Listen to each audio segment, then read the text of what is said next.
Ladies and gentlemen, we are excited to kick off our inaugural Open Mic Night. We are honored to have Miss Rachel Wong Li Yen joining us tonight.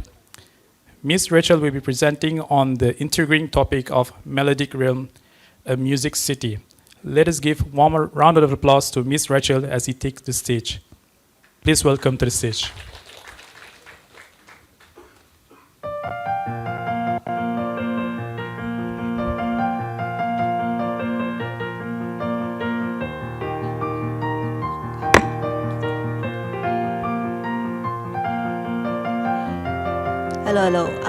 Hello, my name is Rachel.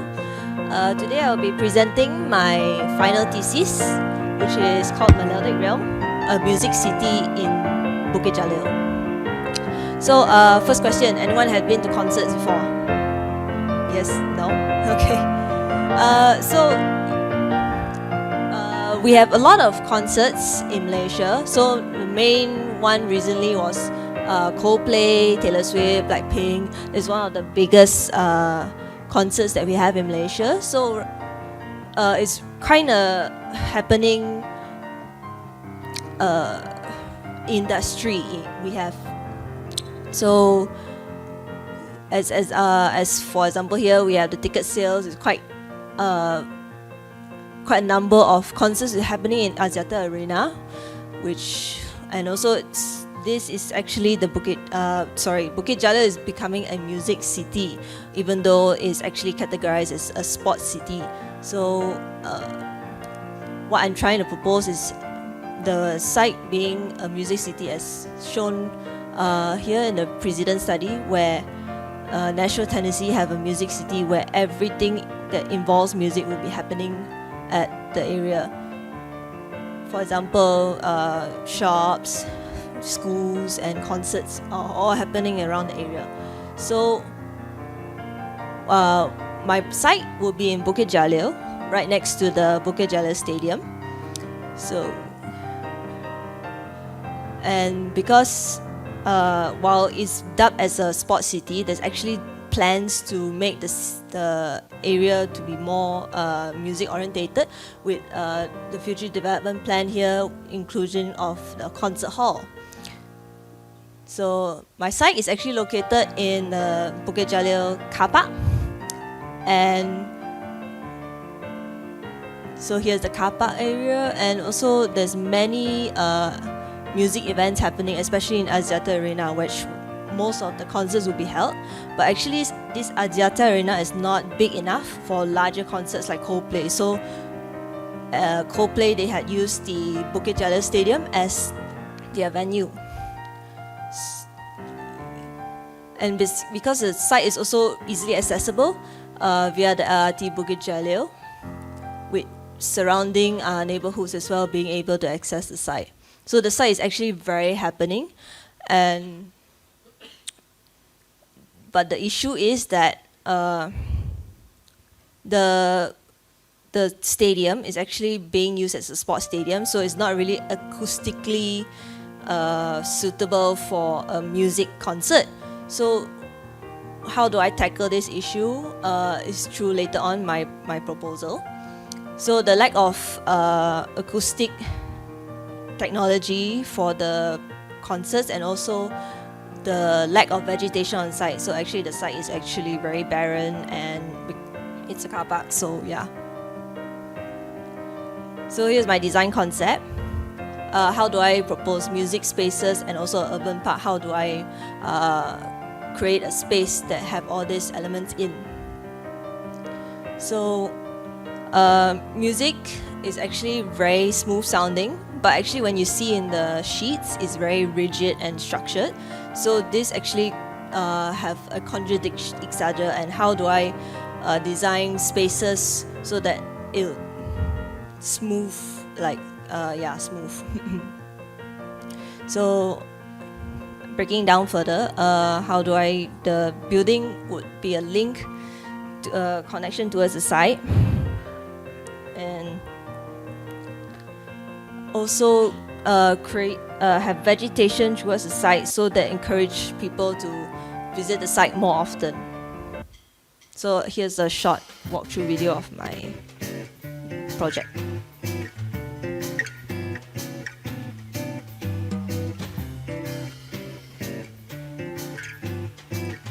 So this project will have the inclusion of an urban park. So here's the urban park. And also an open amphitheater for all the concerts happening.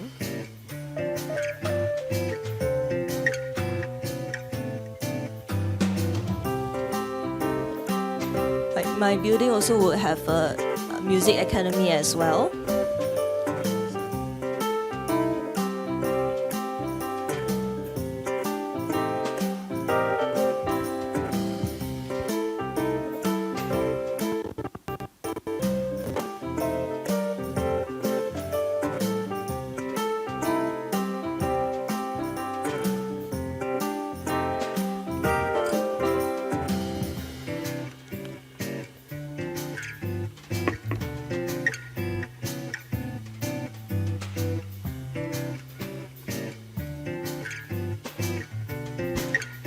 So indoor concert hall.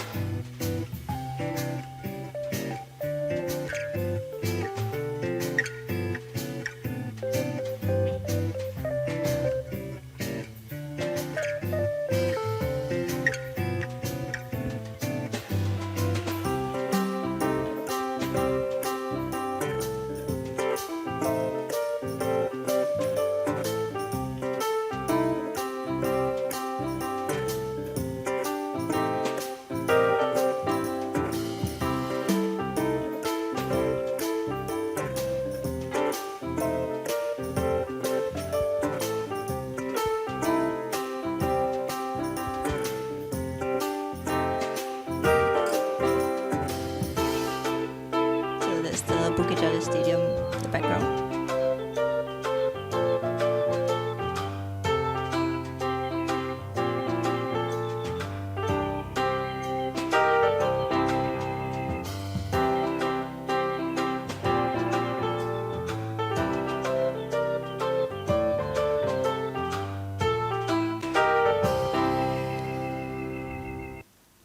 Okay, so my whole building is actually part of an urban park, and so how do I have the interesting circulation on the ground floor is that I lift my building up, and so all the important spaces are actually happening on the ground floor, like my music classrooms, the sunken amphitheater as shown before.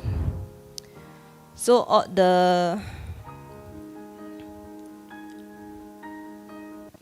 my building is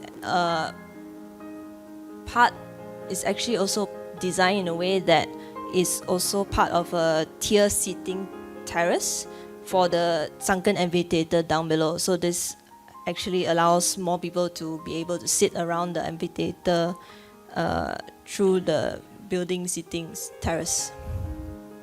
So the terrace seating will be actually leading and looking down towards the amphitheater, as shown in the section here, where all the concerts will be happening, while also the terrace vegetation also acts as an urban heat island effect, where they reduce the temperature of the building through its vegetation. So, here's another image diagram of the terrace seating. The park is actually also have a park extension where previously it was a car park, so there's a lack of vegetation on the site, and the vegetation is actually including of the music garden, and this also encourages people to exercise on site, use the site as a leisure area. Then the green spaces also acts as a link throughout the entire site. As before, the car park area is actually being used as an event space, mainly food trucks, fiestas, and other events. So I'm trying to propose that as well in my site, while not taking away the existing space. So the next one will be also the building design, being able to guide people towards the main space, which is the open amphitheater outdoor. So all the main spaces will be there, including my music academy. And sorry,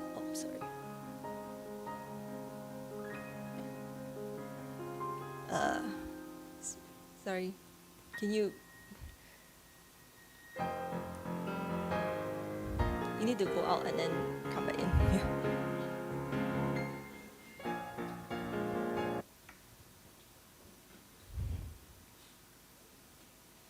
Sorry, technical issues.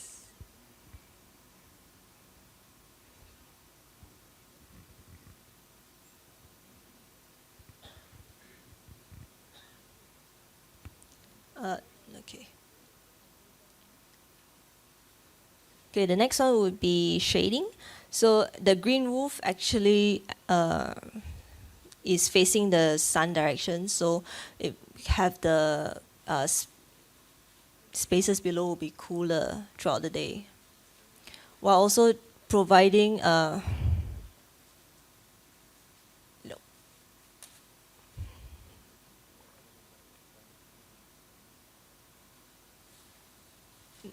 yeah. So okay, don't know what's going on, but the natural ventilation as well. The building is facing the northwest wind, so the terraces seats will be cooled throughout the day. So this encourages people to hang out more around the area. The building also have a rainwater harvesting where the terraces acts because I have a lot of vegetation on my terraces, so the slope of the terrace also act as a natural irrigation for the plants, while the water would then be collected to my lake for future use. So I also have a special studies including my building where my structure, which is actually inspired by the Bukit Jalil Stadium. So the tier seating as well as the columns were mimicking the nature around it. While the space trusses also allows this open floor plan throughout my building, while also having the fluid spaces. And also I'm trying to propose a sustainable building. So one of them is the structural cooling of my concert hall, indoor and outdoor. So how do I do this is through the air is being drawn from outside towards my concert hall and through the seats, so it cools the seating inside. While outdoor is the water is actually being pumped through my seating structure, so this would keep the seats cool throughout the day. I'm also trying to propose, this is the main important part of my building, where this kinetic dance floor.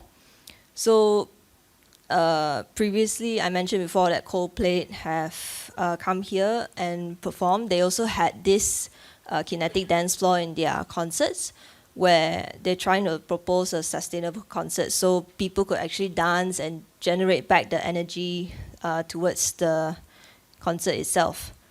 Because concerts takes up a lot of sound energy from sound systems and lighting systems. So this is one way that people could actually help generate back the energy for my building. And also because my whole building needs to be acoustically sensitive towards the sound. So how do I keep the sound that I want in while also keeping the sound that I don't want out, especially my site being a car park and next to a main road. So it's through the use of my acoustic facade, where using materials such as wood we'll be able to absorb this unwanted sounds and keep in the shape of my building. Also will be able to keep in the sounds that I want, as shown in my acoustic simulation here. So that's all for my building. In conclusion, the Bukit Jalil is actually on the track of becoming a music city. So I hope that the Bukit Jalil will be able to have the place where people could enjoy music. So that will be all for my presentation. Thank you very much.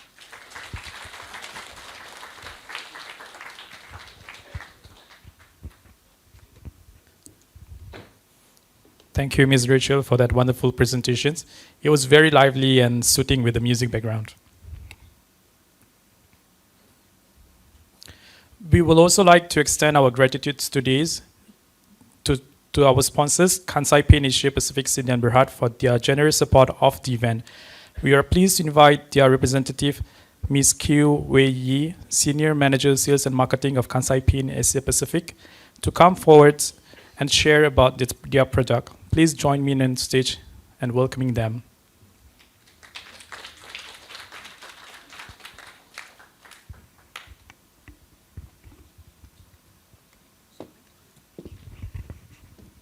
Good evening, everyone. My name is Q. So I represent Kansai Paint. Talk about green and coating, sustainable futures, everything about ESG, everything. My name is Q. I'm not only working for Kansai, but I'm working for the whole industry. I'm the secretary for Malaysian Paint and Coating Manufacturers Association, MPCNA, since 13 years ago. So my role is not only to make the products a better for environment, but for the whole industry. That's why we work closely with whatever brand in your mind now, yes. So about us, Kansai, a little bit history. We are more than 106 years. In the past 100 years, we only focus on paint and coating. We don't do other things, we only focus whatever we are specialists in. And we are 136 companies, and Malaysia is one of it. And we have 89 production plants all over Malaysia. We have one in Klang, one in Taiping. Just about, let's say you want to know more about how we do the productions, welcome and talk to us. You can walk into my production plant to understand how we manufacturing the products. I think we are the only company allowed. Actually, visitors come to our company. We do have a lot of trips from JKR and also even from developers. More than 16,000 employees around the world, and we spend a lot in R&Ds. So this is our footprint. Of course, number 2 in Japan. This is based on sales revenues. And we are top 10 in the world as well. And we're number 3 in Malaysia in terms of sales revenues. So besides of that, this is what our company has. We have Kansai Paint, all the protective coating, architectural coating, we have all the full range of product. We have another company called Sam Kansai Paint, which is actually joint venture with Sam Dhabi. It's actually most focused on only car coating, automotive coating. 80% of the car in Malaysia coated with Kansai. And we already invented into the water-based technology. If you are driving Pro Duo Elza, that is the first car using water-based technology for their finish coat. So you were surprised that actually the paint and coating innovation and technology have moving forward to really sustainables. And of course, we have Sencora. If you do a lot of ID work, Sencora is the pioneer companies that have in Malaysia for the texture coating, which looks like a wallpaper, but it's not a wallpaper. It's actually started with Sencora. And this is what the car we are coated. We use the brand LEKKER Kansai. Touch wood, if let's say you have a car accident, you actually can find the color code actually label on your car. Some of the car label on the driver's seat, some of the car label at the engine side. So if you want to touch up, that is where the color code exactly for your car to recode. So Honda Silver and Toyota Silver is actually different color code. Okay, besides that, we also coated the biggest car manufacturer in the world, Hot Wheels. Hot Wheels using all the Kansai paint. This is one of the products need to meet child safe requirement because children will bite. So it's very concerned, and they have audit every 6 months in our production plant to make sure we fulfill the requirements. And of course, we work with quite a number of developers, which is also your customers and also our customers. That's what we link together. And for today's, actually, we have showcased some of our innovation products. Of course, some are not new. You might using this have been for the past, but we just want to share with you whatever technology that we can use. So for nowadays, coatings is not only about aesthetic. We will say paint is only aesthetic, just to beautify your building. It's like a makeup products. But actually now, you will see we're more focused on coatings instead of only paint. Because coating is more on functionals. And even Kansai Paints, we actually diversify our business to different type of paint and coating. So for functional purpose, we have a lot. Last time we said paint and coating is actually a protective shields of your buildings. We actually cover the most surface of the building. Yeah, that you should know that actually from roof until flooring, even waterproofing also part of the coatings segments. So it also more sustainable, responsible society. For emissions, we are lead-free paint, and we are lead-free even before the government regulates. And hopefully government will put a regulations soon. We are talking to Ministry of Resources on behalf of associations. And also compelling value driver for housing developers, forming a whole new concept in promoting the properties. We have developers using anti-mosquito paint for their project. We also have developers using their anti-mold paint for their internal wall. Yeah. So we also have antibacterial, antivirus, which previously this product only spec in for hospital. But nowadays, with the COVID, all these things happens, people have more concern on that. So where we actually extend this product range to our consumer segment. We also have self-cleaning and heat reflective for our wall. With current temperature, you need a heat reflective paint to protect your wall. And the self-cleaning, we also have product that imported from Japan, which is actually previously mostly is actually for heritage building. I think most of you know heritage building, you not use a normal emulsion paint or latex paint. So this is a lime plaster technology. We also showcase our product today. And also free from formaldehyde and harmful substance, especially heavy metal, lead, mercury, and APEO. A lot of people don't know. You only heard about formaldehyde, and you only know when you buy a new furniture, you smell something, then you think it's formaldehyde. But actually, in our paint, it should be free from formaldehyde. Besides of that, in Kansai, it's very beautiful, important for us to use our innovations to differentiation our brand positions. So, of course, if let's say you have premium township, you can look for our premium product. So today we actually bring in two new products. We also have our waterproofing. As I mentioned, waterproofing is actually part of coating as well. So we have this LS high performance waterproofing products. We bring in some demo kits today. Of course, it's not new to you guys. Actually, every day you are using. So this is where we are using. But this is actually very good products that you can try. And this is the system. And besides that, we also have the water-based board flooring. Everyone talking about pickleball court. Okay, actually this one is water-based. Instead of epoxy or PU, this is different. This is some of the projects that have been completed. Pickleball has become so happening in town, and it comes with different colors, and it can be exposed to the weather, exterior, interior. Yeah, so you can talk to my teams on this product as well.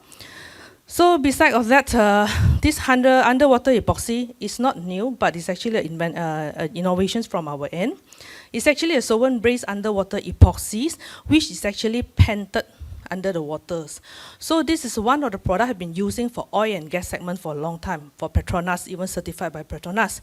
Now, consumer is asking for this product, so we also extend to our consumer segments and also on project segments. So this is where we use this product to be painted, especially if let's say you have a cool piping that you cannot stop productions. This is the right product. We have the heat product, which is you can painted the surface with the degree of 600 degrees, but this one is actually the ballet on the cool weather side. So it's a very direct, straightforward. So it's actually, this product is actually two-pack epoxy. So this is how we do the mixings in our lab. It will come with different colors. So previously we used a lot in jetty, especially in pinning, because you cannot remove the seawaters. So you need this kind of product to protect your pillars and all the building structures actually inside the waters.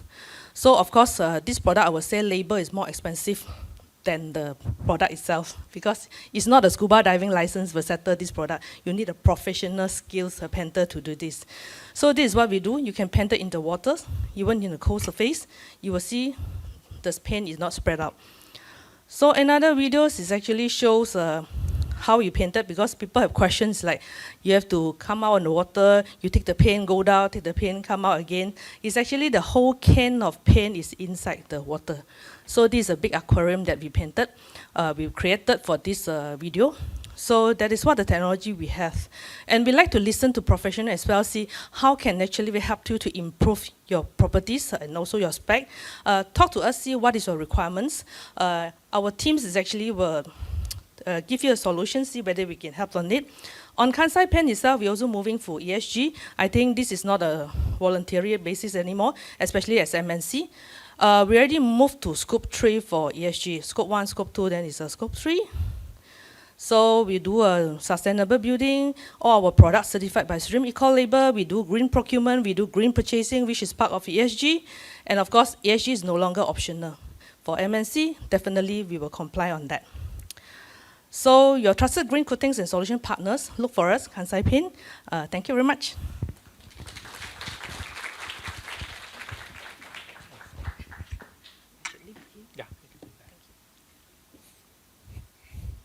Thank you so much, Ms. Kiu Wei Yi, for that informative presentation.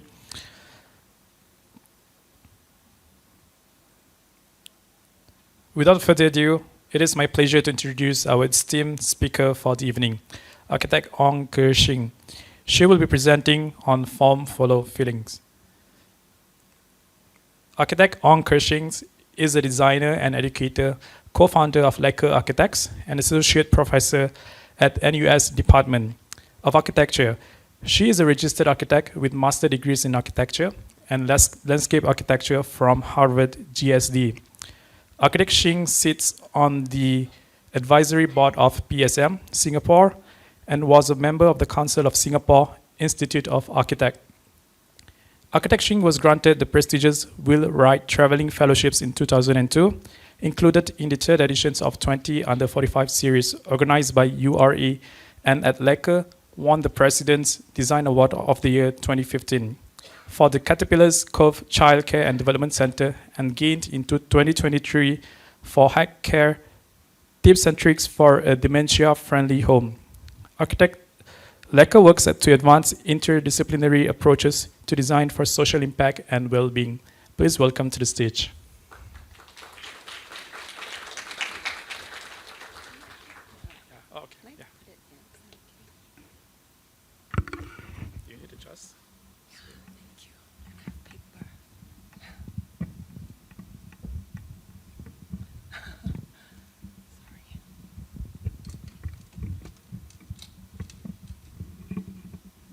Thank you.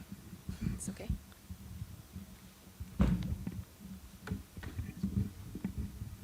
Thanks so much. Yeah.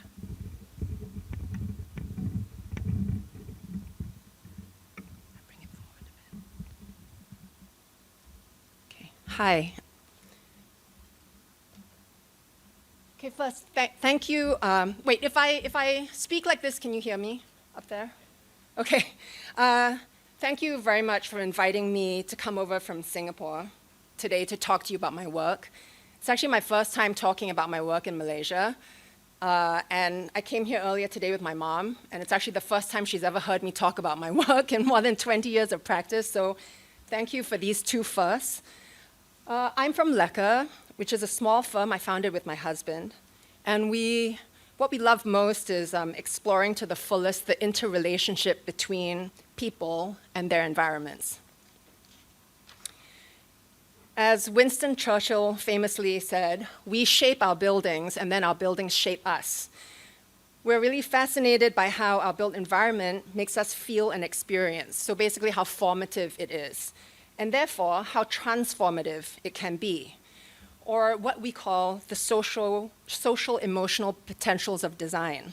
Hence the title of my talk today, Form Follows Feeling. We're always asking, how does architecture and how it makes us feel engage and take us through important human experiences? Can we use design to change the way we feel about our place in this world?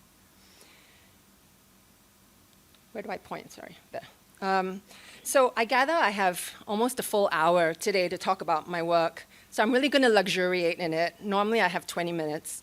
And I'm going to show you 6 projects that embody our approach to practice, an approach that I like to call medium agnostic. Oops. Okay. So the quiet room. I'll start with one of our smallest projects. The site was actually a storeroom at the National Museum of Singapore.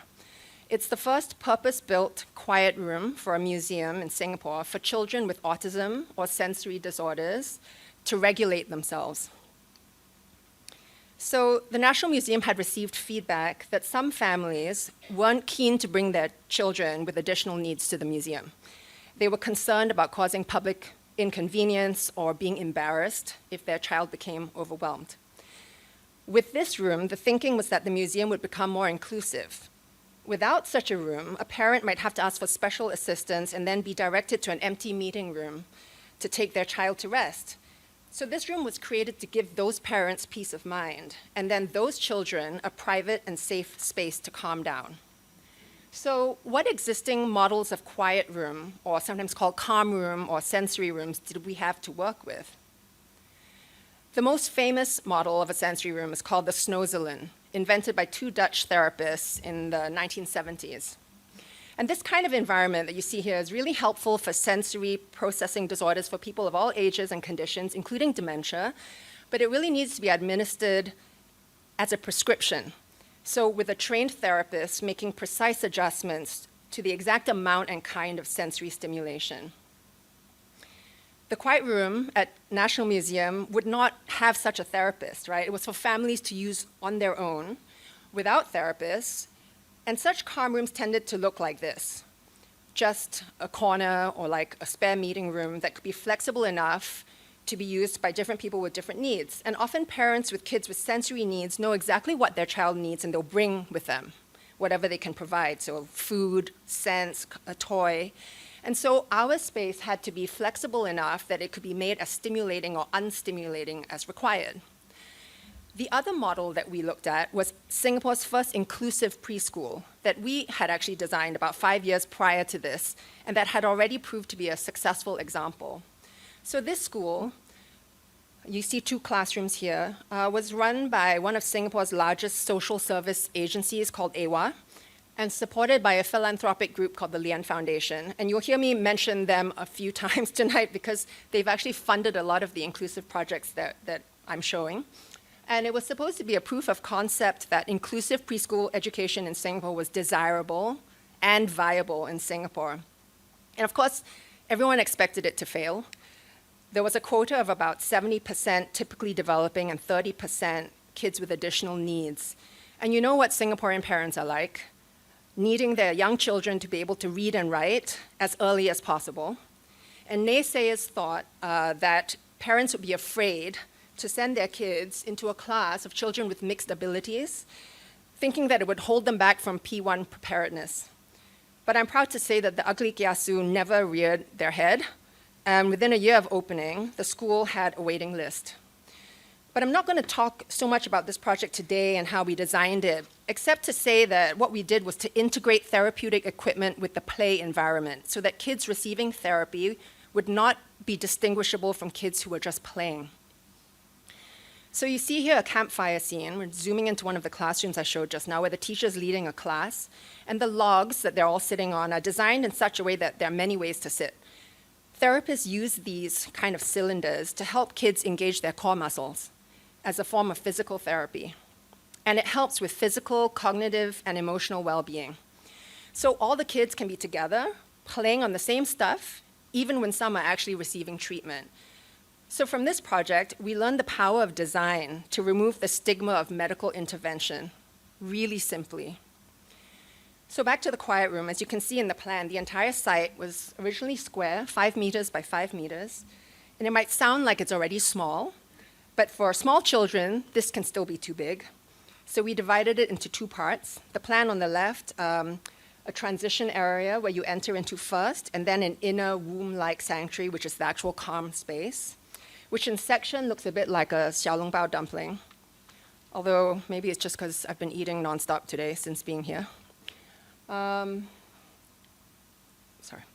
So the experience starts with the door, which has two circular windows. I don't know if any of you have been to the National Museum. It's quite austere. There's like nothing really that speaks to kids in this way. So the two circular windows, obviously there's one at a low height for kids, and it's great because then they can look in or look out and have a sense of where they're going before they go. And when people enter, they go to the space that you see on the right, where they can put down their shoes and their bags, and then transition from this feeling of this really big gallery to a smaller, more cozy space, from the noise and the hubbub of the public areas to one that is much quieter, more secure and private. And then this is also where we store cushions of all shapes and sizes that the families can help themselves into. And then after you've done that, you enter into the womb-like space. It's soft, it's rounded, it has an oval plan and a domed ceiling. And in the following images, you will see this room in many different colors. They're all adjustable using the simple interface on the right, but they're all the same room. And I'll talk about the use of color later. So everything is smooth and rounded. Where the floor meets the walls is curved, where the walls meet the ceiling is curved, and it's all soft and enveloping and protective like a womb. And the surfaces are all padded, so it's safe. And the padding allows parents to relax, knowing that their child cannot hurt themselves inside there. And it also suggests to the child that, hey, you can lie anywhere, you can play anywhere, you can do anything. The padding also does something else. It dampens the sound, so it's really, really quiet. And parents will bring in their phone and play music or whatever it is that that child might need. And then within the room, there's a small niche where children can find an even smaller alcove to be in. And we minimized as much as possible all the visual noise of light fittings, speakers, cameras, aircon diffusers, sprinklers, fire alarm, all that stuff that you need in the museum, and tried to integrate them all to create as much visual calm as possible. And the light diffuses through the translucent screen at the top of the room. So you can't see any of the electronics, you don't see any flickering. We wanted the space to be really immersive for children to be able to totally escape into it. So kind of dreamlike, safe, imaginative, and transporting. And the shape of the room is already unique, right? It helps to make you feel like you're in a different place. The room is also what therapists call a proprioceptive and sensory instrument. So it reacts to touch. So the floor sinks as you stand on it, the wall as you lean on it. And the shape of the room really invites children to press their bodies against it, rolling around on the floor, putting their legs on the wall, like pressing themselves into the niche.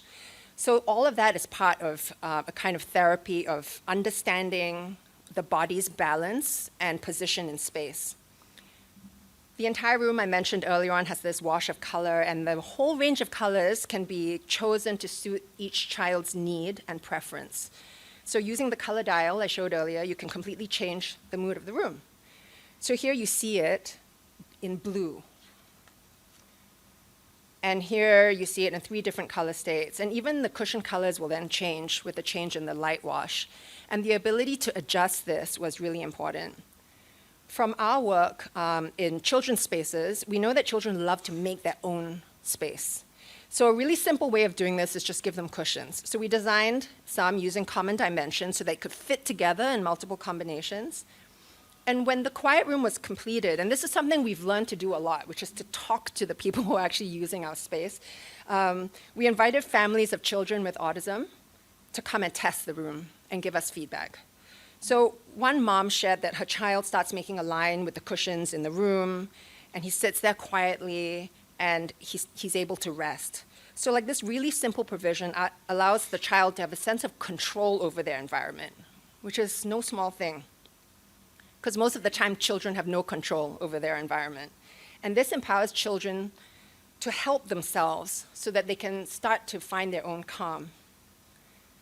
Since the room opened, visitorship from families with special needs has increased.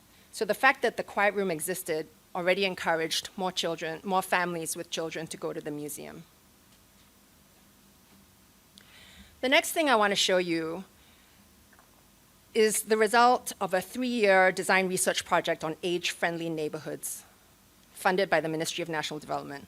So it was a multidisciplinary research project with the university and with a hospital and a team of architects, 3 teams, each of which was given an area in Singapore to work on. So we're working in McPherson.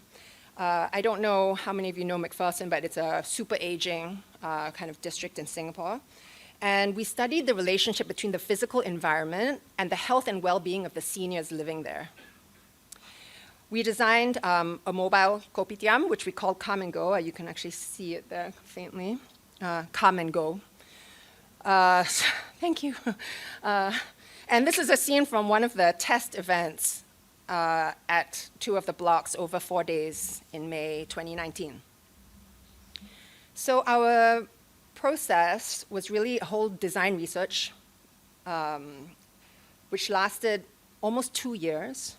We did a lot of desktop research, site analysis, understanding the site history, statistics, macro analysis, et cetera, and then the most important part was talking to the residents. So what we did was to hold these community design workshops and interviews with the elderly in McPherson to understand more clearly their daily experiences. So generally, and quite surprisingly, most residents were really happy with what they thought of as the hardware, the physical provisions, whether the walkways are covered, whether there are railings, whether there are enough tactile indicators on the floor, etc. What they were really more concerned about was the software, the social interaction between age groups and between people who had just migrated to Singapore to work versus people who had lived there their whole lives, etc. And there was a real sense of social isolation amongst the elderly. With the neighborhood demographics in flux, there was a real absence of social continuity and familiarity, and this affected people's sense of independence and mobility. And of course, there was a huge aesthetic gap for opportunities of uplifting a sense of well-being, comfort, and belonging. The thing was, it was not about a lack of public space to hang out. The problem was that the best hangout space was the void deck, because it was easy for older adults to get to. They just have to take a lift to come down. But the problem was that the void deck was full of furniture that presented opportunities for socially awkward situations. So you see this image. During the workshops, a lot of the adults would identify this and say that they were really worried about the table arrangement. If they sat there alone and someone else came and sat on another one of the seats at the same table, they would suddenly be together, joined by the table. And then they would have a relationship with each other. And they would say, well, do I say hello or not? And they felt like they had to say hello because that was just, older residents have a very different way of thinking about talking with others. And they would say hello, and then a younger person would just sit there and look at them like, why are you so bizarre talking to me? And then they would just look at their phone and be incredibly awkward. And so they felt like they didn't know what the furniture was saying to different people. Or it's sitting on that bench. It was always a gamble because what if somebody sat next to them and then they want to say hello and then they feel like they can't say hello. So there was so much social ambiguity in this public space, leading to a lot of the elderly deciding not to spend time there and just stay at home instead. But for many, the issue would go away if they were sitting in a coffee shop. With drink or food around, coffee shop culture meant that it was okay to share tables, share space without having to necessarily talk to each other. But not all HDB blocks have a coffee shop downstairs. So isolation in the elderly is strongly linked to poor health outcomes. So we decided to target this area for intervention. Now, the fun part of the project was trying to come up with something that could start to chip away at this very intangible social issue. So we came up with 3 options. And in the end, what was chosen in consultation with HDB and URA and all of these people was to design the mobile coffee shop to activate the void deck. So coffee shop, because it has a cultural familiarity with it. And so we removed the gap of getting to one. We brought it right into the void deck. And then the void deck became activated as a place of community, rather than a place that one avoided because one was afraid of being awkward. So we started planning this mobile kopitiam, looking at the mobile carts available. We planned the layouts at a couple of the void decks. We're not graphic designers, but we designed the identity and made uniforms. And we found community leaders who already did outreach with the isolated elderly and got them to help to man the stand. And the familiarity with the people in the neighborhood really helped. We went and bought all the old style cups, and one of the main volunteers also conveniently had previously worked at Bread Talk. So she taught the others how to make the drinks very professionally. We had borrowed this vehicle. It's actually a box, right, on a bike, on an electric bike, from a German last mile delivery specialist. And we unplugged the battery because, there are a lot of rules in Singapore about what kind of vehicle can drive into a void deck. We tiled it on the interior, even put one of those old calendars. And the volunteers brought down homemade cakes and other goodies they made at home to share with the folks who came. And it became resident-owned. They really took ownership of it, and the social glue became really visible. And the space suddenly became full and breezy and buzzy. And over 4 separate pop-ups, residents of all ages came and sat together to enjoy coffee, tea, and cakes and spending time together. At the end of the test, the SUTD, the university that was our partner, followed up with a participant survey, and you can see that, I mean, they only surveyed 32 people willing to give feedback, but almost 90% said that they were more likely to come out of their home if there was a mobile kopitiam like this. So it was a great proof of concept. The next project is Oasis, a daycare hospice that we designed at Outram Community Hospital. I'm not going to spend very long on this one. It was a challenge by the Lian Foundation again to create a hospice that people would actually want to spend time in. For those who don't know, hospice care in Singapore is eligible only for those with less than 1 year left to live. They don't tend to be very happy places. Together with the Care Lab, which is a care consultancy based in Barcelona and Singapore, we worked on creating a hospice that would defy this, so that it would be a place for growth and investment in life, a place of choice and enjoyment. Like here, you see a picture from a Christmas party in 2021, just after it opened, with patients having a drink in front of the bar. And the bar here is actually a permanent fixture, and drinks, actual alcoholic drinks, are served from 3 in the afternoon. We hear they make a good margarita. We also made spaces where patients could invest in self-care, a salon for haircuts and massages, as well as a dentist's office for polishing teeth and keeping themselves beautiful and groomed. And of course, for indulging in some vices.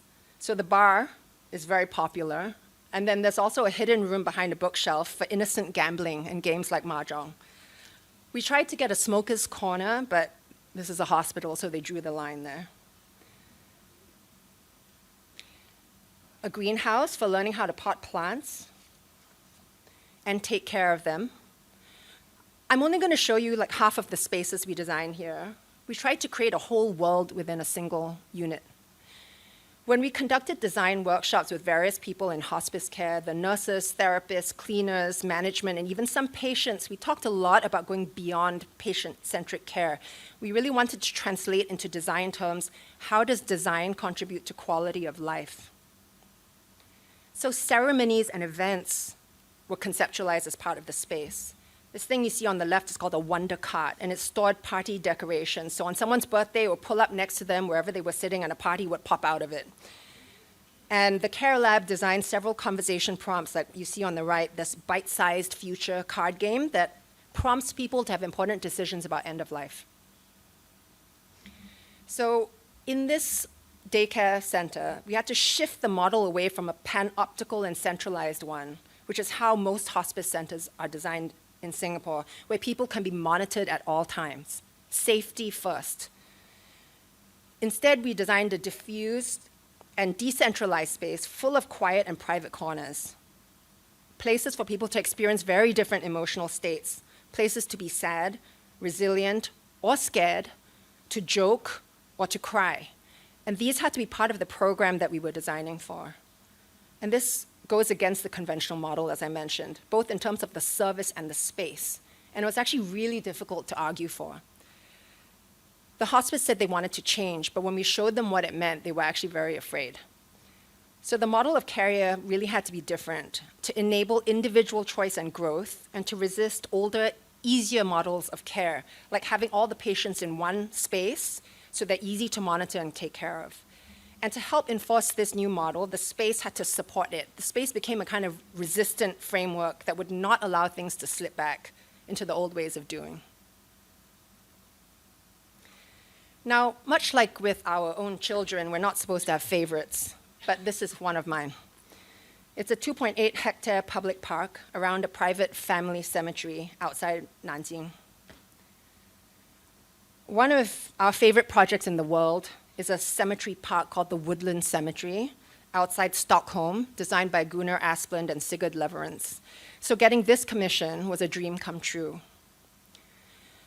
An elderly Singaporean businessman and his wife were originally from Nanjing. They had a piece of land in the countryside with a couple of buildings on it and a burial plot. They wanted to be buried together. The rest of the land was used as a plant nursery, as you can see on this original plan. And part of the property was an ancestral hall with rooms full of memorabilia and a courtyard with a pair of ginkgo trees one male and one female. And this was quite a feat because you can only tell the sex of a ginkgo tree when they're about 20 years old. So they had to be brought in after they were already mature. And so, obviously, they represent the male and the female in this client couple. And so we took this theme of a pair to inspire the project.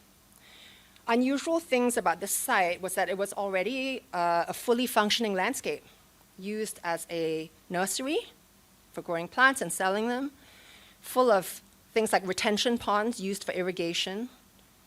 The landscape had these rows of channels for drainage and irrigating the land, and also a very Chinese pavilion, a filial piety pavilion with dragons up the column, and ancestors buried in a particular plot on it under these traditional triangular mounds. When the client came to us, all around what was originally agricultural land was becoming industrialized. And to protect this family cemetery land, they decided to turn the nursery into a public amenity, a park open to locals living in the area. So what we did was to insert opportunities for contemplation, walking paths of different loop lengths, opening up clearings in the old nursery, retaining some fragments of it, constantly reminding people of what once was and what has now changed. And of course, as I mentioned, inspired by the client and his wife wanting to be buried here together and the pair of ginkgo trees. So the main gate that we put in also suggests a pair and two ways of reading the park. Always recalling the memory of this piece of land as a nursery and its new role as a cemetery park. The central part of the park was designed to be very picturesque, taking reference from the English gardens that the client loved. We rerouted the drainage canals, and they're filled with wildflowers during the spring. We added 4 new pavilions, and you can see one of them in the distance. Now going closer, embedded within the cypress part of the nursery. And again, this is a riff on the pair, right? 2 pavilions, mirrored, disjointed, and put with a path through the middle. You heard that I went to the GSD. I still carry some hang-ups about formalism and enjoying playing with form, so this is a result of that. And for each of the pavilions, we had a lot of fun playing with the pair and making different iterations of it. We really enjoyed the contrast between the control of the architectural form and the looseness of the landscape paths and the plants. The only program here was just to contemplate, frame views, and provide a place where people could sit and think and contemplate loss. And then walk to another pavilion in the pines, enjoying the time it takes to walk. Landscapes have a particular relationship with time and memory, the past, the present, and the future. Much less fixity than in architecture, so we love doing landscapes too. Here's another pavilion in the pines, again an intersection between 2 units, and here are some photos taken just a year apart,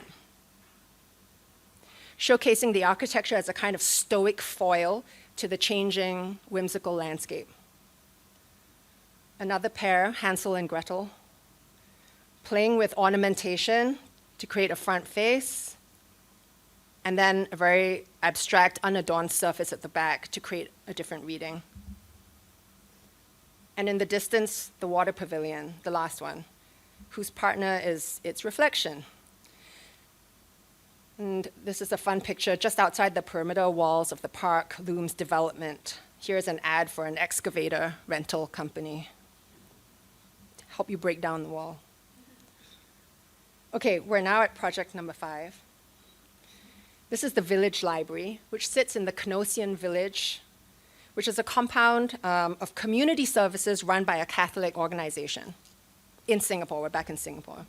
It includes a preschool, a primary school, a special ed school for children with hearing loss, as well as student care services.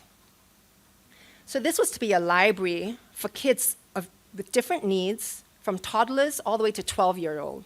So a huge range. And the common thread was stories told through books and through performances. So with this age range, you have kids who can't read at all, and then kids who are looking at picture books with no words, all the way to kids reading chapter books. And we also have those who are hearing impaired. But there's a huge problem also, which is that books are losing their appeal. Everywhere, libraries are in crisis. As you know, many kids these days prefer to get their information and entertainment through YouTube. So this had to be a place that would attract young people and become a place about connecting through stories. So we thought about kids who love books, those who dread reading and would rather make art, and the different environments that they need, quiet and calm, or can't keep still and needs to move all the time, etc. And we came up with a range of personalities or reader archetypes. And then we imagined a main character who was in search of the perfect book and how what that would mean would change depending on who she met and what they were doing. And so we made a few different spaces in a row to be used for many things: storytelling, reading, playing, performing. Just as there is no perfect book for anyone, there will be no perfect environment for everyone. This library is all about bringing kids into space of connection and telling stories. Now, every primary school library in Singapore has to have a stage.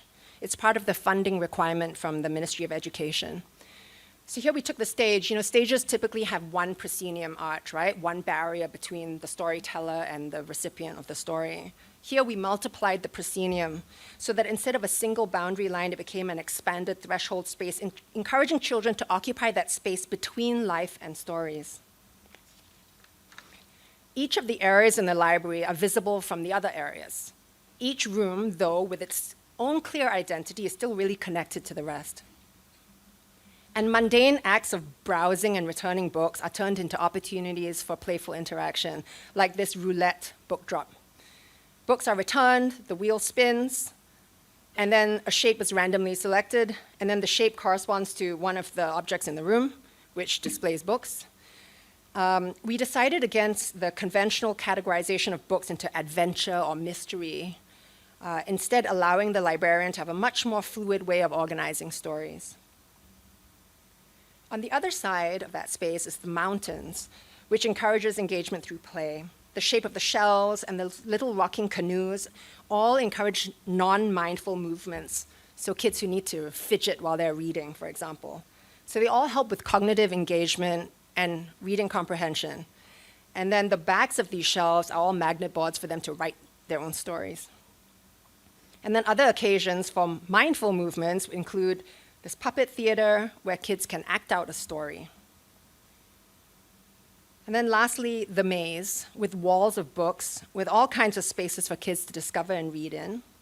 And then those low maze walls are acoustically treated to create smaller scaled reading nooks. And this space is particularly popular with the kids with hearing disabilities because the acoustic dampening allows them to focus on what is being communicated. And then there are also reading nooks inside the bookshelf walls. I mean, obviously the models here are all adults. They're just people from our office. It's not completely out of scale. The principal tells us that 4 years on, this remains the most popular space on campus. And I'm not kidding myself. Obviously, the fact that it's air-conditioned is definitely a draw because all the classrooms are not. But it also connects the various populations in Canosaville, in that whole community, and helps them to share stories and experiences with each other. Okay, so finally, not a built work, but of the 6 I'm showing you today, the one that took the longest to make. This looks like an IKEA book, but I need to say that it's not endorsed by IKEA. They wrote us a very kind lawyer's letter that said they love what we're doing and, you know, et cetera, but they can't endorse it because in case somebody follows something in here and then hurts themselves, they can't be seen to be connected to it, so we actually ended up having to change that logo. It says Lien, okay, not IKEA. But for anyone who's interested to see more about this book, you can download it for free on a website, this website, hackcare.org. While I was working on this, do I press play again to run the movie? Oh. While I was working on this, my father had advanced frontotemporal dementia. So this is a book which is really close to my heart. And the project was funded by Yen Foundation, obviously, who have a particular interest in their philanthropic work at the beginning and end of life. We knew that people with dementia are profoundly affected by their environment. What are the implications? There was some design for dementia guides, but they all tended to be very high level. And perhaps, sorry, can we go to the next slide? Perhaps the most famous is this one. It's evidence-based dementia enabling environment principles, developed by Richard Fleming and Kirsty Bennett. But as important as these kinds of guides are, it's not clear how they're translated into everyday life. And we wanted these ideas to be really within reach. So about LEKKER, it's a 240-page book in the guise of an IKEA manual with a mission to help people adapt their homes to their loved ones with dementia. Why IKEA? From our own experience at home, we were already using a lot of IKEA products because they're so accessible. And with my father's type of dementia, you start to lose the meaning of things. First words, then things. So there was a while that he only recognized water by the type of glass that it was served in. Luckily, the glass that he attached the idea of water to was the French Duralex, which IKEA happens to have copies of, lots of them. So we went there and got a dozen of these and put them everywhere he would go, at home, in my aunt's house, because otherwise he would refuse to drink. And dehydration is a very common and dangerous thing that happens as dementia progresses. Or when we needed to use mattress protectors, we found that the shower curtains at IKEA were cheaper, more waterproof, and more durable than medical mattress protectors. So turning to IKEA products made sense. And more importantly, we really wanted to make a design guidebook about dementia that anyone would pick up. Design books are intimidating to people who are not designers. But have you seen anyone intimidated by an IKEA catalog? We ended up printing and giving out 3,000 physical copies, all by request, and then the material is also downloadable for free. And the whole book is full of hack ideas, essays, and interviews that give people insight into dementia and how the environment can play an enormous role in caregiving. So we split it into spatial and temporal categories, into micro worlds of the home, where the person with dementia is being cared for, and into daily rituals that mark time, so like meals, bathing, etc. And the goal was to help people make tweaks to furniture and to their environment in order to make a more dementia-friendly home, and then also improve how they care. So at home, for example, we'd observed how my father, in his decline into dementia, was incredibly responsive to small changes, and more importantly, that how the manipulation of the environment was really in the hands of us, his family, and not so much in the hands of architects and designers. And we realized that many caregivers were actually constantly hacking, sometimes using their own ideas, and sometimes through sharings with other carers in WhatsApp groups. So we sought collective wisdom, talking with professional caregivers, psychologists, geriatricians, and a community design care expert organization.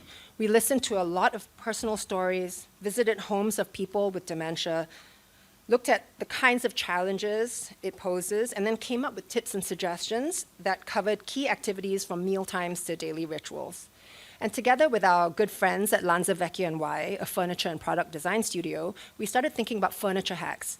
So we visited IKEA with an amazing team of carers from the Brahm Center, which is a nonprofit organization dedicated to happier and healthier living, and who offer home visits for dementia.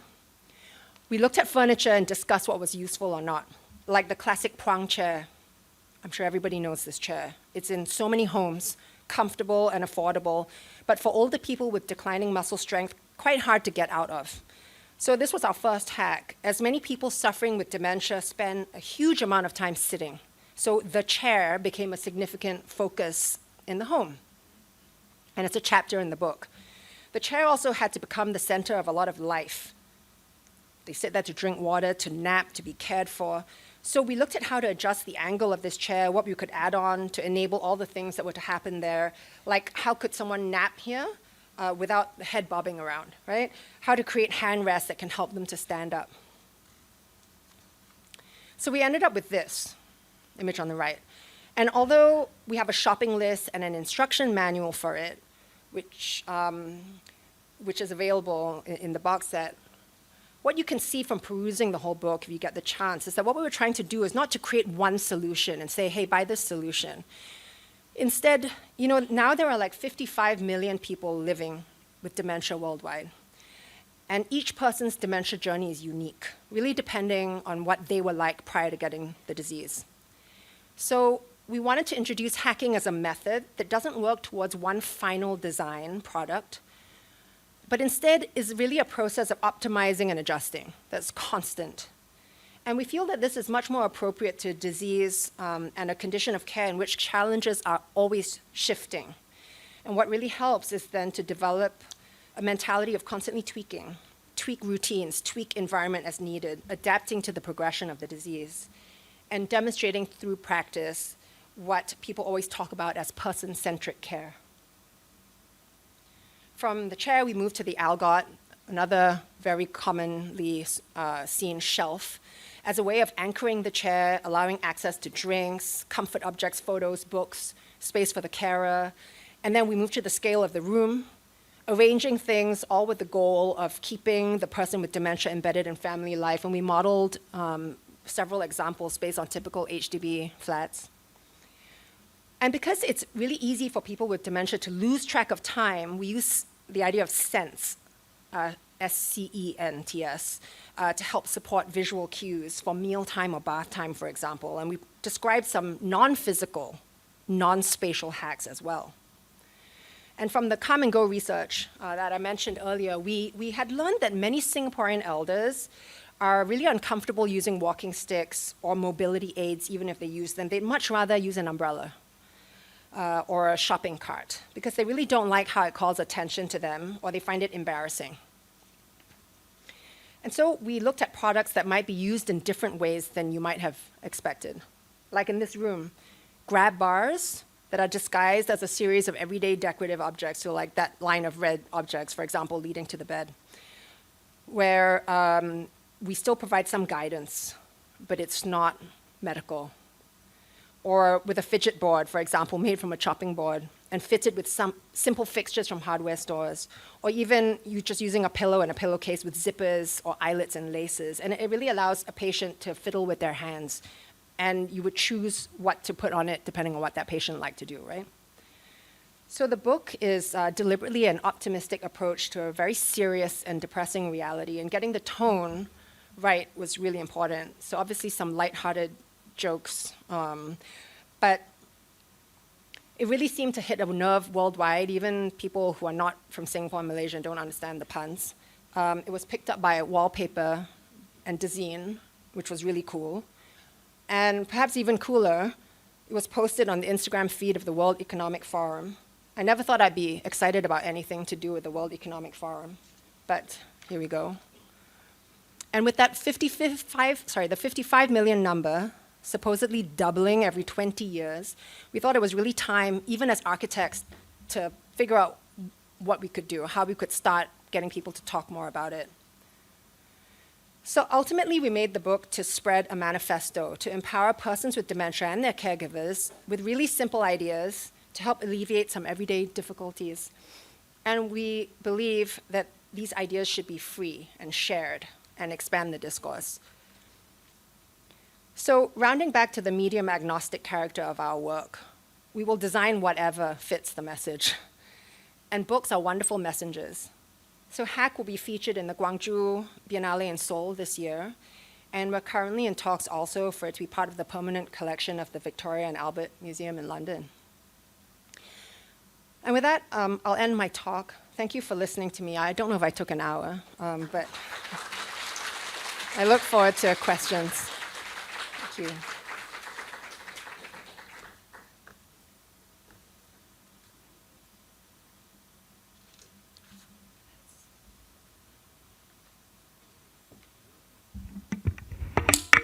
Thank you very much, Architect Ong Ker Shing, for that insightful and inspiring presentations.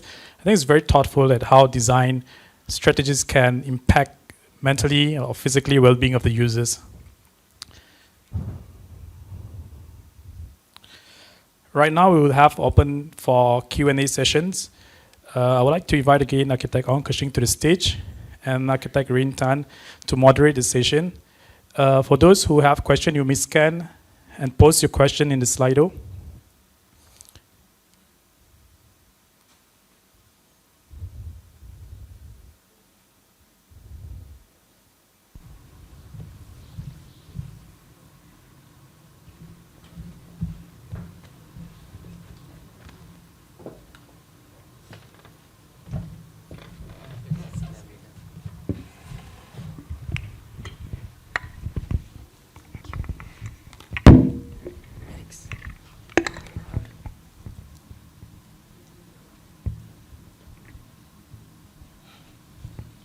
All right. You didn't prep me. The question is from the floor, and those of you who are joining online. So just for information, the talk is also in Facebook Live. Ah, okay, wow. Yeah, it's recorded as well. So we have the question from the floor. They can actually scan and then they just key in. So we are just select the question and then we are just go review. While waiting others to key in all the question, etc. Thanks for accepting our invitation and come all the way to Singapore and to share about the project that you have been doing. We're actually very excited and very interested to hear your sharing since the time that we invited you, because your project is so spatial, especially the dimension and also all the senior living citizen design that you have done. So maybe you can share with us a little bit how you actually start off with the design, apart from having some study with the neighborhood and research. What else do you actually do before you start your design? I think I have the privilege of having a very, very small firm.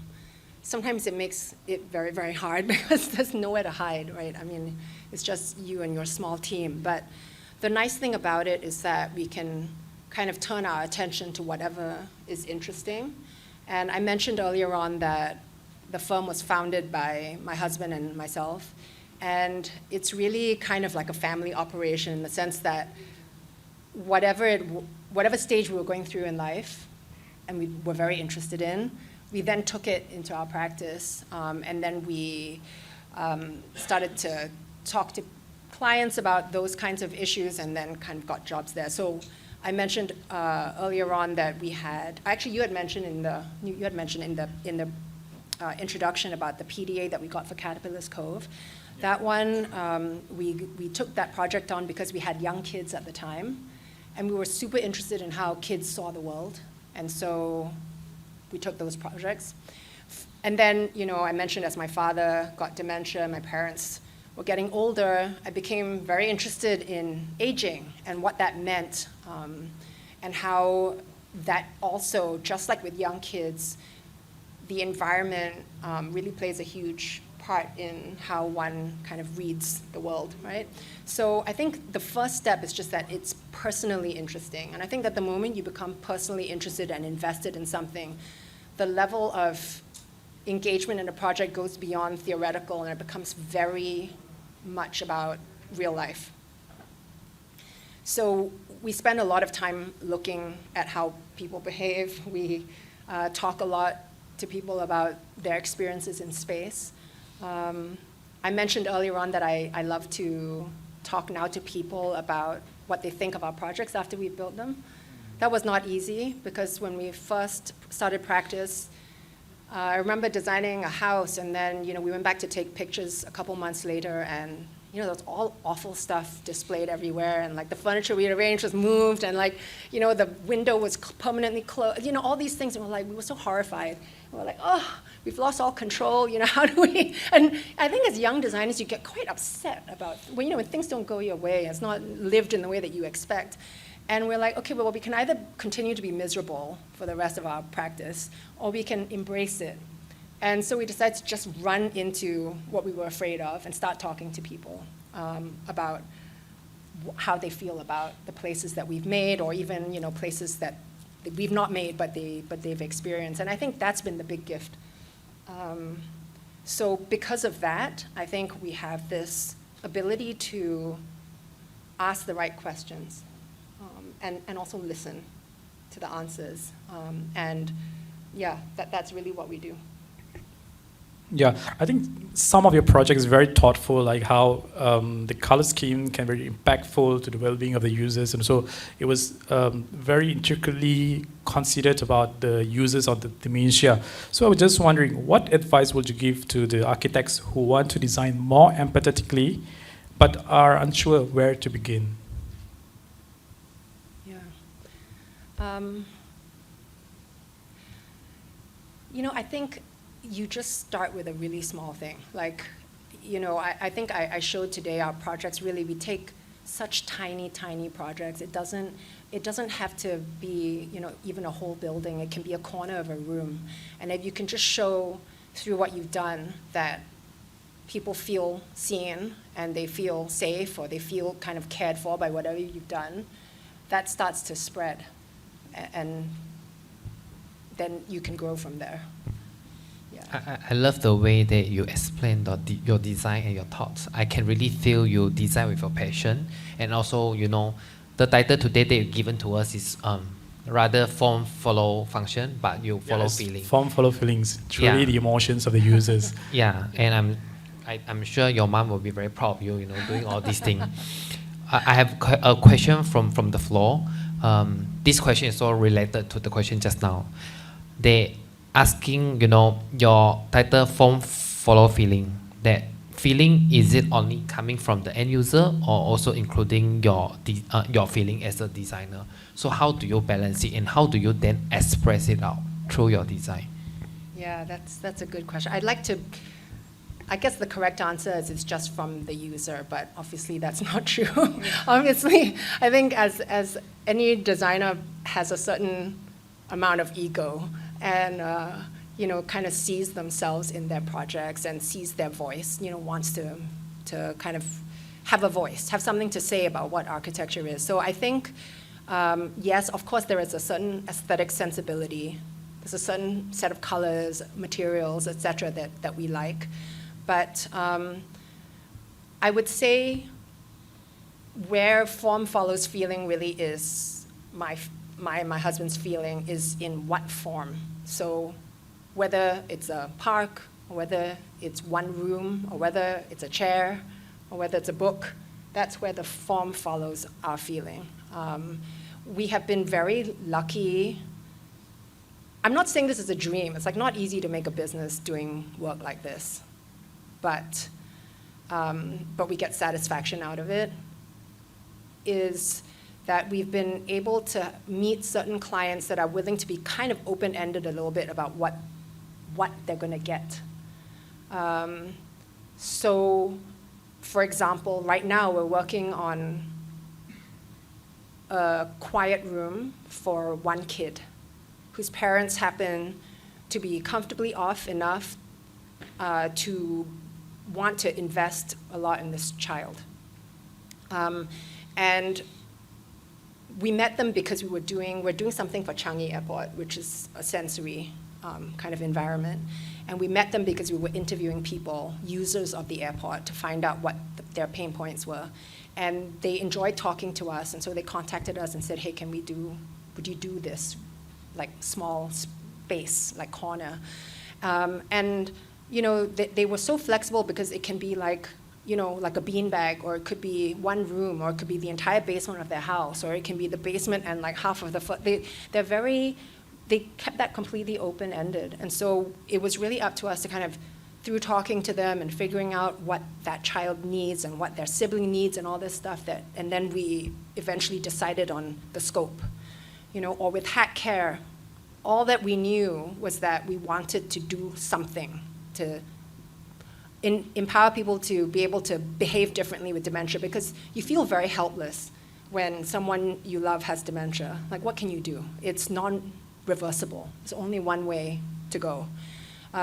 So if there's things that you can do, that's where I was, because you know, I'm not a doctor. I'm not particularly patient. I'm not particularly strong. Like, I couldn't help carry my dad or anything like that. And so the only thing that I could do was to make a project that would tell people about what it's like. And so Lien Foundation that I mentioned earlier on, they happen to have funded a lot of our projects before, and because they know that we can deliver something that will make people think differently. They allowed us to come up with any solution. And eventually, I told you it took really long time. It was beginning of 2017 until the end of 2023. That's when we delivered the book. So, I think the open-endedness, I think we were very lucky with that we can choose the form of the project. Yeah, since you were talking about dementia, designing for the hearing impaired and those with dementia requires specific spatial strategies. What were some unexpected design lessons that you learned from those projects? I think, maybe I'll talk about, are you okay if I just talk about kids in general? Yeah, you can talk Okay. anything about your design. The interesting thing about designing for kids is that you go to, because we've done a lot of work for kids, people imagine that you have to give them, like if you design them a toy house, it has to really look like a house. It has to have little red tiles and has to have windows and doors and everything almost like a miniature version of real life. But actually, they much prefer it when you give them something that can be interpreted in multiple different ways. So we realized that actually there's no one way to really, you can't overly prescribe how things need to be interpreted. And there has to be a certain looseness with not holding too tight. So a little bit like what I mentioned earlier on about, embracing the mess, embracing people reading the space differently, wanting to do things differently. I think that's one thing that we try to do very much, that we learn from kids. And so as a result, even when we're designing things for a sensory space or for, in Canossaville, for the hearing impaired, I think we try to stick to quite general things, like make sure it's acoustically treated, make sure the surfaces are not hard, that they have a certain curvature so the sound isn't too reflective. But then, other than that, we allowed it to be quite open-ended, not overly prescribed. Thanks. You mentioned Rian Foundation and also other foundations that you work with. So understand that foundation and organization like this, they will always have budget or fund, especially towards decent senior center, as well as the project you do. So do you have any opinion or recommendation or advice for people who have limited budget, but they wanted to start off something like this? Yeah, I don't think the budget is in the construction cost. I think that's where we don't use expensive materials. We have such tiny, tiny sites. So that's not where the expense is. The expense is in the architect's time. And if you have the kind of the will and the wish in your office to do this kind of work, then it's just about making sure that you just give more of your time. So actually, that's what we ask for, is actually more. They always want, I don't know what it's like here, but in Singapore it's always like, can we have the concept presentation tomorrow? And before even telling you anything, what does it look like? Yeah? And you have to show them everything looks so already perfectly designed. And we always tell them that it's completely meaningless because it can look like this or it can look like that. Until we really have a conversation and we know what you really are trying to do, not just how many rooms you need and how big they need to be, but what is the point of the project.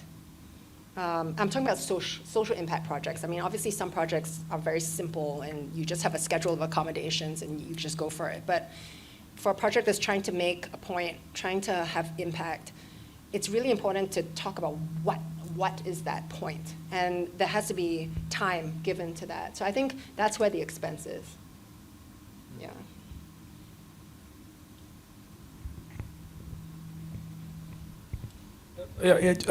How do you keep yourself inspired or continue to evolve your design thinking in all your projects?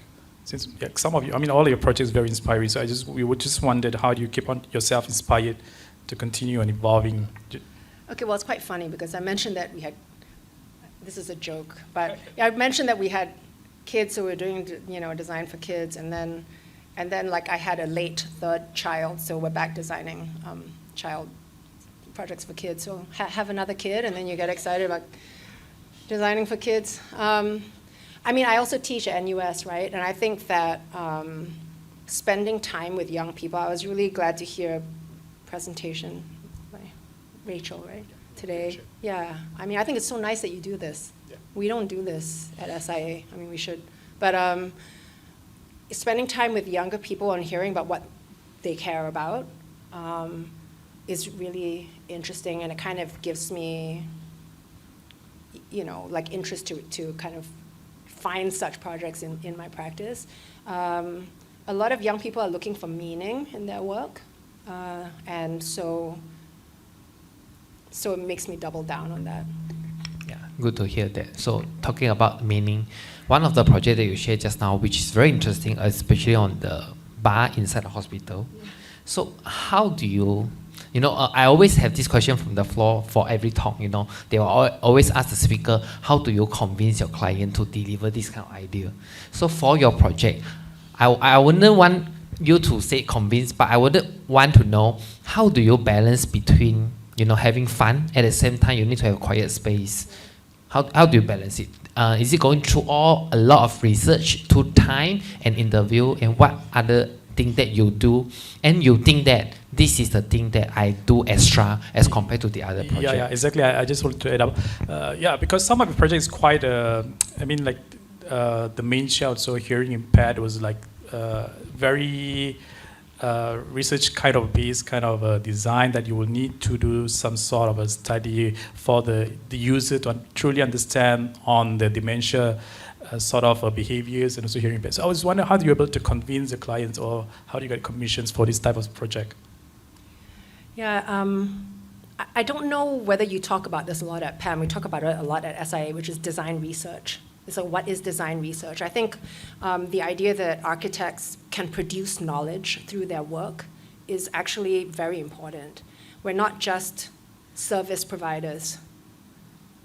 We actually produce knowledge through our work. And what are the ways of spreading that so that, obviously these talks are part of it, but how do we convince our clients that in the process we produce knowledge besides just the building at the end?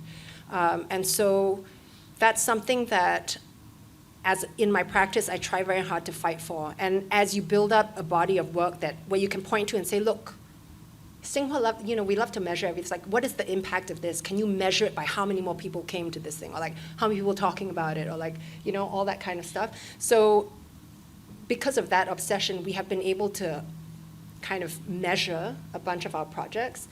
And then once you build that track record, we point to it and we say, if you want a project, want a project that makes an impact, you have to give us the time to actually study it and do the research.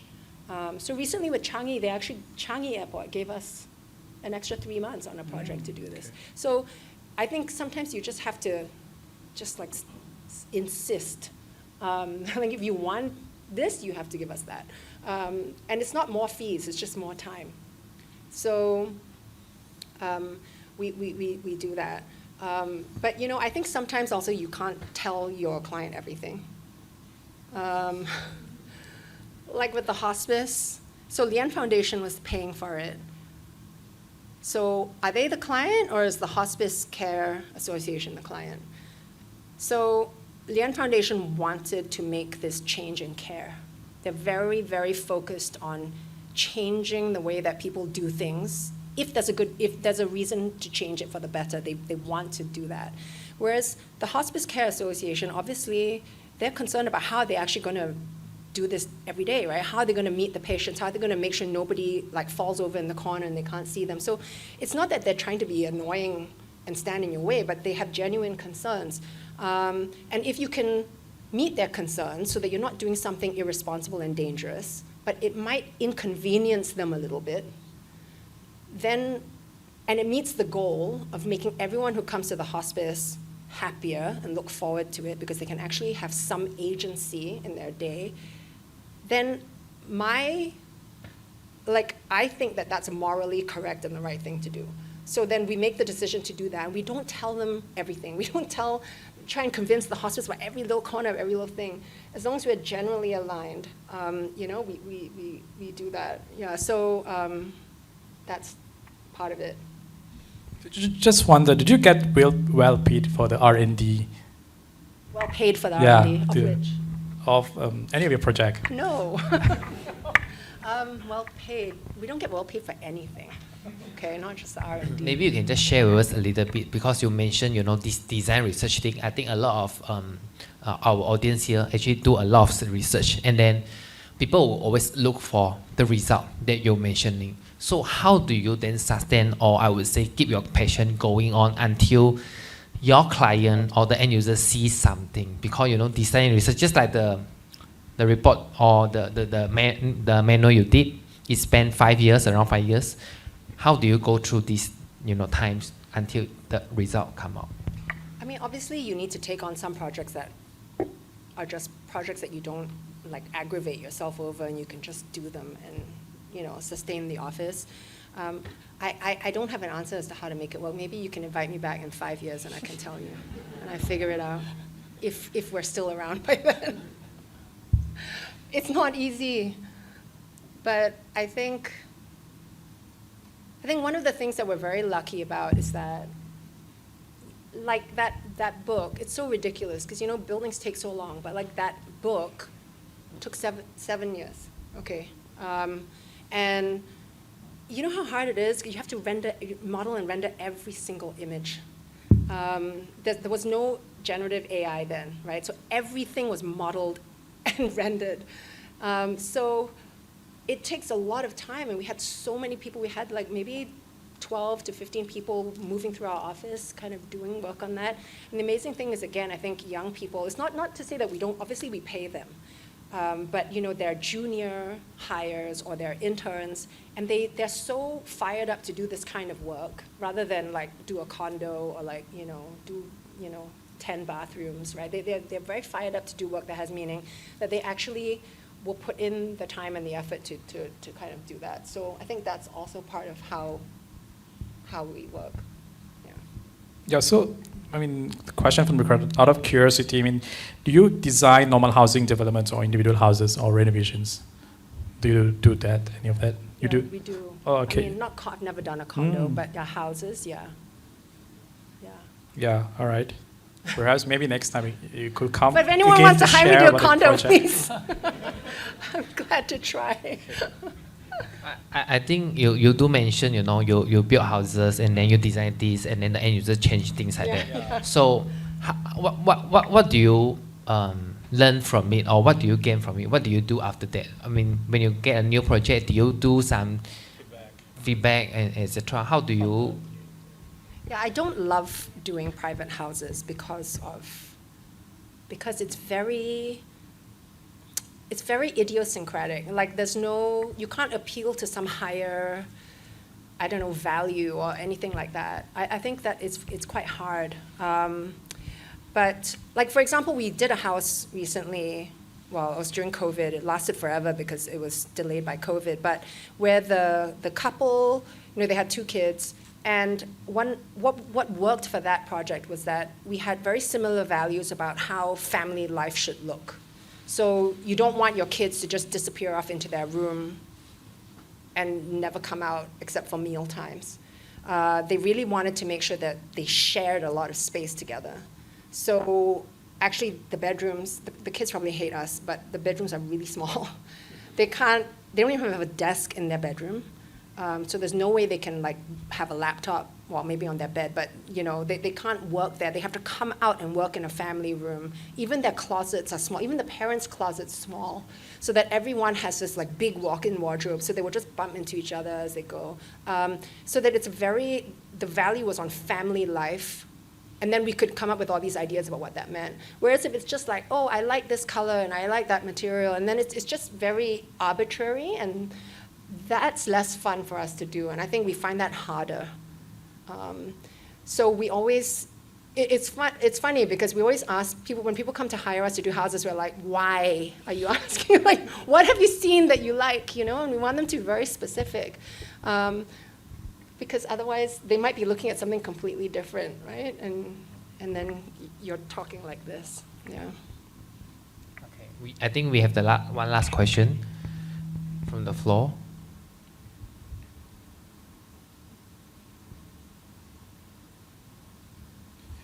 It's just general question. So, I mean, we do ask all the speakers, what do you think the future's directions of architecture? I don't know. I spent the last, I took a year off, but prior to that, I spent 4 years as a program director for the Bachelor of Architecture in NUS, and it's quite depressing because fewer and fewer people are choosing to do architecture. And, you know, as somebody who had to stand up and kind of sell the profession, like, you know, sell is a bad word, but like explain why it's a good thing to do, why it's useful. It was actually very, very difficult.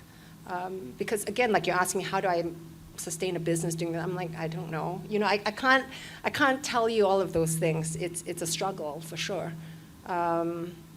So I don't know, but I hope that you can see from the type of work that I do that I have a very, very high regard for what an architecture education and an architecture profession can enable you to do. Because I think architects are able to see a lot of complexity and mess and be able to pick out a glimmer of hope in it and like articulate a voice and like convince people of it and like push it through and make it into something like tangible from something that's totally, you know, doesn't exist before. And I think like we're amazing, right? That we can, I think it's an amazing profession. So I try very hard to kind of show and talk about work and talk about architecture in that way. And I hope that young people will see that, you know, that there is this potential, even if the industry is so broken and the fees are so low and, you know, we're at the contractor's mercy and all that kind of stuff. So I hope they see that other side. We are still see the light at the end of the tunnel. Yeah. And that's why we are having you here. Thanks for joining us. I'm sure your sharing has inspired a lot of people. Right, thanks. Thank you. Thank you Please so give a round much. of applause Thank to you. our speakers again tonight.